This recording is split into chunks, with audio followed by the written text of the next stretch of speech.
Halo semua, apa kabar? Semoga tetap sehat dan semangat. Pada video kali ini akan ditunjukkan cara instalasi SMPP. Apa itu SMPP? SMPP adalah web server stack yang bisa didapatkan secara gratis, merupakan produk open source, serta dapat digunakan cross-platform. Sebagai kumpulan beberapa solusi, Anda bisa menggunakan perangkat lunak ini untuk lingkungan pengembangan website atau aplikasi berbasis website. Produk ini bisa Anda dapatkan melalui situs resminya di https://www.apachefriends.org. Beberapa hal yang Anda perlu ketahui tentang SMPP antara lain, SMPP merupakan akronim, dengan X menggambarkan SMPP dapat digunakan cross-platform, A untuk Apache HTTP Server, M untuk MariaDB, P yang pertama untuk PHP, dan P yang kedua untuk Perl. M pada nama SMPP sebelumnya singkatan dari MySQL, tapi kemudian berubah menjadi MariaDB sejak tanggal 19 Oktober 2015. Walaupun demikian, MySQL masih tetap menjadi komponen dari software stack ini.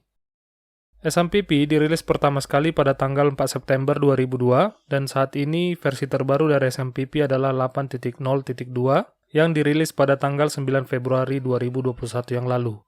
Video ini berisi tentang instalasi SMPP. Kami berharap video ini dapat memudahkan Anda dalam memahami, menginstal, dan menggunakan SMPP. Instalasi SMPP pada video ini akan dipandu oleh Nicholas Manurung. Oke, halo teman-teman semua. Kali ini saya akan mencoba menjelaskan bagaimana menginstal XMPP di laptop PC kita masing-masing dengan kasus untuk menggunakan sistem operasi Windows ya. Jadi apabila teman-teman sekalian menggunakan sistem operasi lain seperti Linux ataupun macOS, sebenarnya instalasinya juga hampir serupa. Akan tetapi untuk kasus kali ini kita akan menggunakan Windows ya. Yang pertama kali itu mungkin teman-teman belum pernah mendengar apa itu XMPP ataupun belum pernah menginstal apa itu XMPP. XMPP itu adalah kepanjangan dari X-nya itu untuk cross platform, maksudnya berarti bisa diinstal di Windows, Linux ataupun macOS. Kemudian ada E untuk Apache, kemudian ada M MariaDB, PHP dan Perl. Teman-teman bisa langsung mengklik ya, untuk linknya itu ada di apachefriends.org/download ya. .html. Kemudian di sini tertera untuk versi. Jadi apabila teman-teman sekalian ingin menggunakan versi PHP dari 7.3 ataupun teman-teman ingin menggunakan versi PHP dari 7.4 atau 8, teman-teman bisa menekan sesuai download sesuai dengan kriteria ataupun spesifikasi teman-teman sekalian. Jadi untuk kali ini saya akan mendownload menggunakan PHP versi 8. Kemudian saya tekan download, nanti yang akan terdownload itu akan seperti ini. Jadi ada sebuah file untuk installernya. Kemudian teman-teman melakukan klik kanan terhadap file installernya, oke? Dan nanti akan nongol seperti Bitnami. Oke, nanti akan ditampilkan seperti ini. Kemudian apabila tampil seperti ini, teman-teman bisa menekan tombol Windows, kemudian klik UAC, dan nanti akan default seperti ini. Jadi teman-teman harus menurunkan ke sini dan menekan tombol OK. Karena saya udah tadi menekan tombol OK, jadi saya tinggal klik cancel ya. Oke, dan tekan tombol next. Nah, pada kali ini kita itu akan menggunakan Apache MySQL PHP dan PHP MyAdmin tentunya. Jadi mana tahu teman-teman ingin menggunakan FileZilla, FTP dan sebagainya ini, teman-teman bisa menekan tombol next. Tapi kalau teman-teman tidak menggunakannya, ya udah kita tinggal uncheck aja. Uncheck. Oke, kita tekan tombol next. Dan teman-teman bisa memilih foldernya, nanti akan default di C. Next.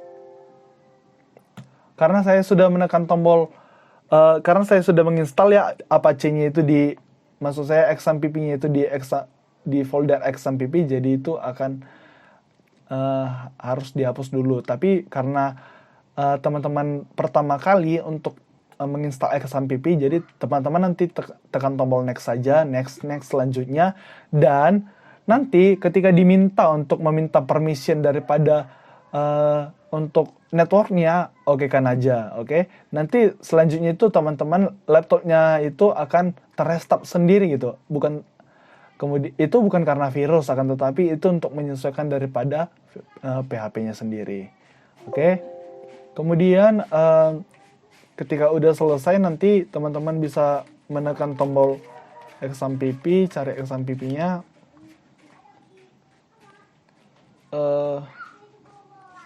Untuk XAMPP-nya sendiri ada di sini, XAMPP start. Kemudian teman-teman bisa allow access.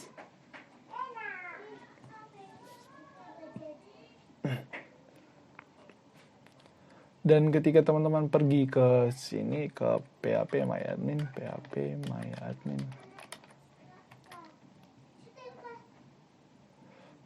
localhost, PHP My Admin. Maaf, salah tadi.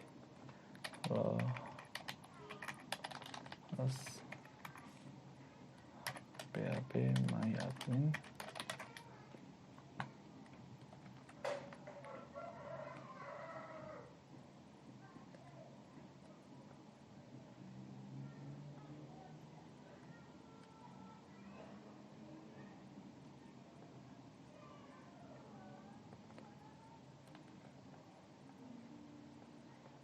Oke, kita tunggu.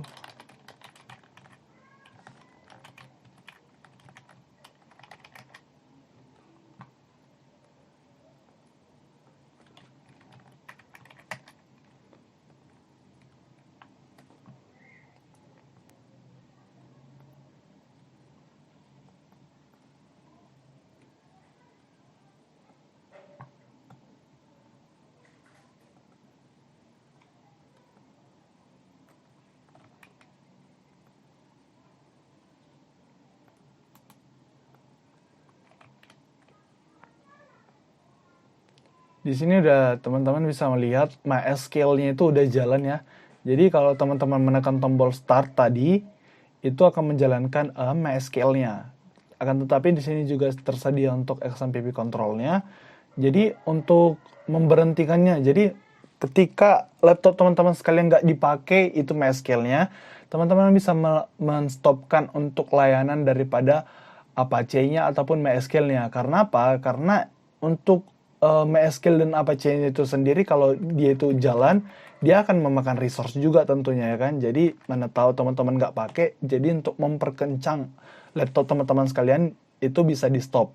Nah kemudian di sini tertera untuk tombol start. Jadi kita stop dulu ya, stop dulu MySQL-nya. Oke, ini udah berhenti. Ketika kita buka ya untuk localhost-nya itu, dia itu belum ada gitu ya. Jadi kalau diklik localhost gitu, ini untuk server, web servernya ya.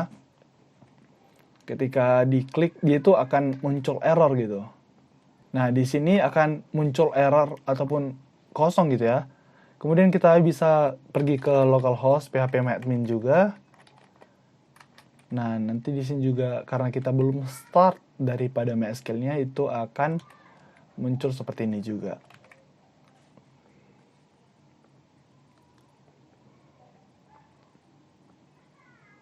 Nah, di sini tidak dapat tersambung ya. Jadi ketika teman-teman udah start ya, kita start Apache dan MySQL-nya bareng. Start. Kemudian di sini bisa dilihat ini ada port 80. Di sini ada 3306 ya. Ketika udah jalan seperti ini semua, ini udah hijau. Nanti coba kita refresh. Kita pertama localhost dulu ya. Localhost. Nah, jadi servernya itu udah ada gitu. Jadi kita menggunakan Apache-nya itu ya dari localhost-nya gitu. Jadi kalau udah seperti ini berarti teman-teman udah sukses untuk menginstal XAMPP untuk Apache-nya. Kemudian kita cek untuk MySQL-nya sendiri ya. Kita cek untuk MySQL-nya itu di localhost PHP My Admin. Enter. Nah, ini udah jalan, berarti teman-teman udah sukses menginstal Apache dan MySQL-nya di laptop teman-teman sekalian. Kemudian, apabila teman-teman ingin ngoding, contoh kita buka Visual Studio Code, dan teman-teman ini jalankan ya websitenya di server tertentu, contoh localhost 3000, maka nanti itu akan muncul website teman-teman sekalian begitu. ketika teman-teman pindahkan ke dalam folder htdocs, nanti akan muncul website teman-teman sendiri begitu ya. Oke, untuk instalasinya kita udah menganggap selesai. Semoga teman-teman bisa menginstal dengan benar. Apabila teman-teman memiliki pertanyaan, jangan lupa untuk menanyakan di forum kita ya, di Discord kita. Oke, sekian dan terima kasih.